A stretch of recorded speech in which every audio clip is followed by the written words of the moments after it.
Good afternoon, folks. Mike Wells, your World Explorer. Today is January the 21st, 2023, and we are looking at the progress of our pomegranates.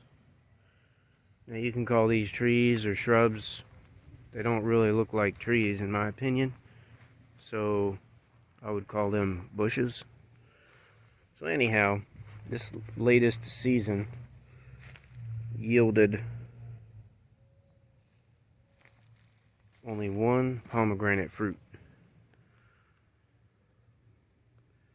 Now that's when we didn't even try to do any kind of forced cross-pollination with a Q-tip, basically relying on the weather and, well, cross-pollinators, the actual insects. So in a little while this thing will become ripe, and what we're going to do, this bottom piece will become crunchy. Then we'll pick it. Once this is like brown and crunchy looking, that's when we'll go ahead and pick it. Folks, thanks for watching. Don't forget to like and subscribe, as that helps the channel grow. And stay tuned, as I will keep you updated on the progress of these pomegranates. Have a great day.